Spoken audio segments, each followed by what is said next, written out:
finally happened. I can't believe it. A couple weeks back, I made a post ranting about the status of the Strawweight division and the fact that it has never had a ring champion of its entire history when the ring title was implemented. Well, just recently, we are finally going to witness history being made, seeing the first ring title unification between number 1 and number 2. Before we dive in, be sure to like to help the rest of the subscribers view this video. And if you're new, subscribe because there's a huge amount not subscribed viewing instead of those who are subscribed. Thanks for taking the time, and let's get back to the video.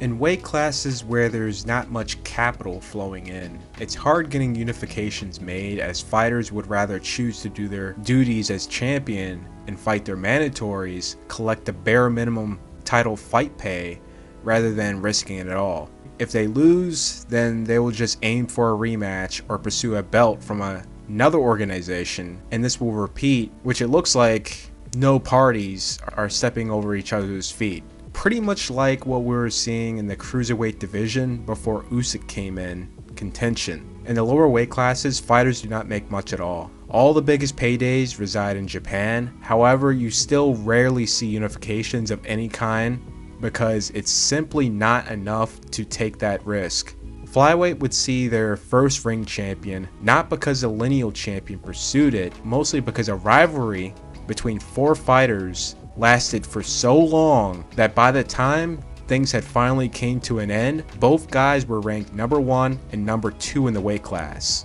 WBC and lineal champion Pungsekalik Wongjongkam would become lineal in 2001.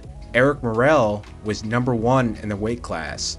There wouldn't be a unification, and for many years, Wongjongkam would make title defense after title defense till he had faced a fighter he had knocked out in 34 seconds, the fastest in the weight class's history, to just barely win in their rematch, then to get dethroned in their third fight. Daisuke Naito, the new lineal champion, would defeat the new cash cow Daiki Kameda. Wongjongkam in their fourth fight, he will lose to another cash cow, Koki Kameda, in their super fight. After all that, WBC and lineal champion Koki Kameda was number 1, and Wongjongkam, the WBC mandatory challenger, was number 2. So this ring unification was not pursued. It was between a mandatory opponent. However, the Kamedas drew Mayweather-like viewership to create a big money demand for such a unification to take place if Wongjongkam happened to be a title holder at that time. At strawweight, you didn't have that, so we didn't see Yutaka Nida unify against Mohamed Rahman of Indonesia or against the great Ivan Calderon. History would continue to follow with the great Roman Gonzalez against Raul Garcia or Oledong Sisurmachai. There will finally be a unification in 2012 between WBA Akira Yaegashi and WBC Kazuto Ioka. These guys commanded a high gate and viewership, making their fight one of the biggest of the decade. However, Ioka was number 2 and Yaegashi was number 10, so therefore no ring title will be at stake. Ioka will win. Both guys would follow by moving up very shortly after their fight. Fast forward 2 years later, Katsunari Takayama would pick up the IBF and Francisco Rodriguez Jr. will pick up the WBO title. These two would be unifying, and once again, unfortunately, the money and demand was there for unification, but both were not eligible due to rank. Rodriguez Jr. would win, and these titles will quickly go vacant.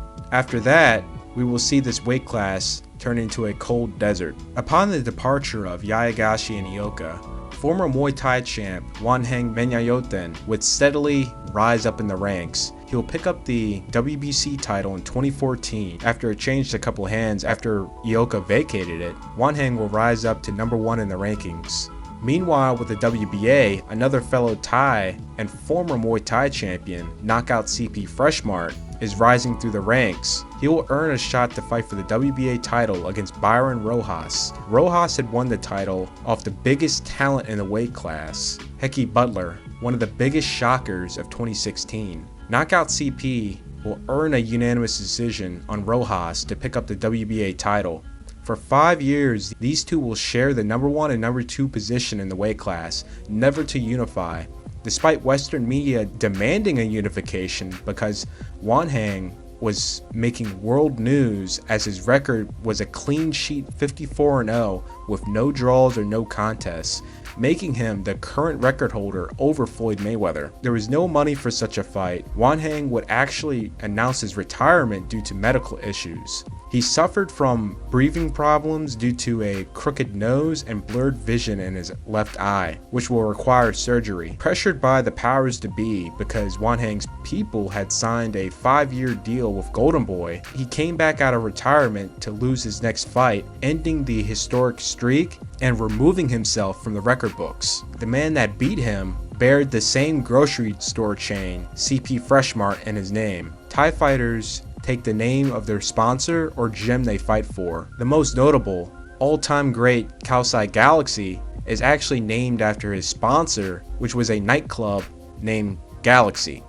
The chances of these two fighting are very low. The new era coming into the 2020s will begin. These young fighters will get into world rankings and become contenders. Shigeoka brothers of Japan and Oscar Collazo of Puerto Rico. Both Yudai and Genjito will become champs in 2023. Oscar Collazo would also become champ as well the same year. Finally, some life is breathing through the weight class. Collazo making a name of himself stateside, getting great media attention fighting on DAZN, as well as a joint promotion with Miguel Cotto Promotions and Golden Boy.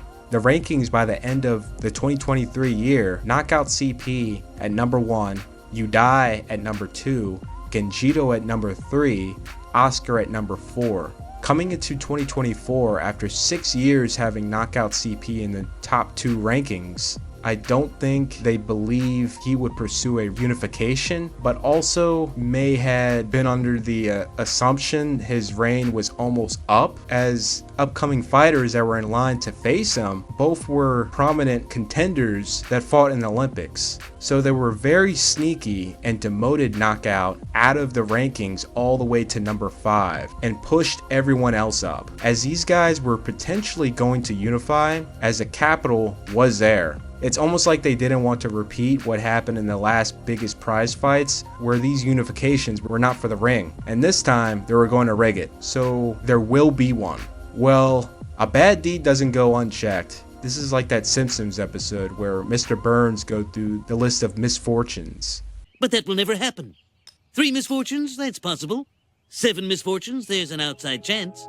But 9 misfortunes, I'd like to see that. In March of this year, number 4 ranked Yudai would lose to former champion Melvin Jerusalem from the Philippines, followed by Yudai's brother Genjito, who's ranked number 1, lose to Pedro Taduran. Later this year, there would be an early scare. However, Oscar would successfully defend his title. Now, with all those events happening, what's going on with Knockout CP? He will face the biggest threat to his title reign since the Byron Rojas and Carlos Buitriago rematch in 2016 and 18. Olympian Alex Winwood. Despite Knockout CP fighting all his mandatories, his reign has not been anything to write about. I hate to say it like that. This here was a legacy fight. This was to cement and legitimize his 8-year reign as champion in Alex's backyard of Australia. This would be Knockout's second fight outside of Thailand, his first being in China way back in 2018. Knockout would defy the odds because he was almost a 2-to-1 betting underdog and defeat Winwood by a controversial majority decision. By controversial, viewers who viewed this fight saw that Knockout clearly won, which the clear knockdown,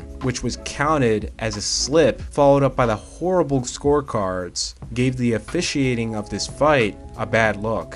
However, on a positive note, the right man won. Due to these string of events, Knockout will be put back at number 2 in the ring rankings, sitting at number 2. Like I had stated earlier in my video, if there is not the right amount of money to back up for a unification, and you're asking yourself, how much money? We're not talking about a lot here. Omar Narvaez was a long-reigning champion at Fly and Superfly. His biggest payday of his career was one fight in 2012 against Nonito Donaire at bantamweight for $250,000. That's an easy fight to make money-wise, because Donaire is the draw and cash cow, and there will be a return investment. However, you're in a weight class where no such thing exists. Throwing such figures is a capital loss from investors, promotions, and the network. Unless you have a party who has endless amount of money and doesn't care, it will be a capital loss. This is where Turkey Al comes into the picture. I 100% believe that this fight would not have happened if this man was not involved. Given how much money that was thrown at Narvaez, use that as a benchmark.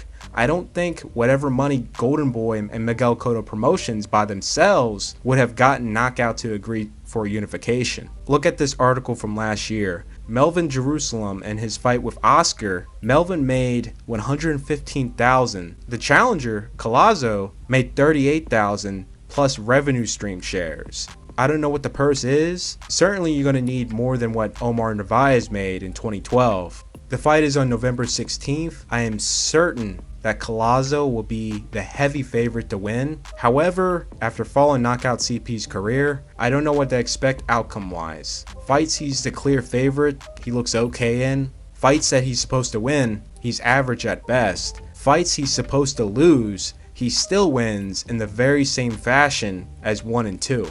He's like Tim Tebow, he just wins. But will we get Tebow's upset performance against the Pittsburgh Steelers in the wild card, or will we be brought back to reality with the divisional playoff performance against the Patriots? We will see. And on top of that, if you want more short form tale videos, be sure to like, share. If you're new, subscribe. Subscribe to the Patreon for Patreon-backed projects and early access. This being on the tale of Floyd Mayweather versus Ricky Hatton. I'm Alpha Sancho, and I'm out.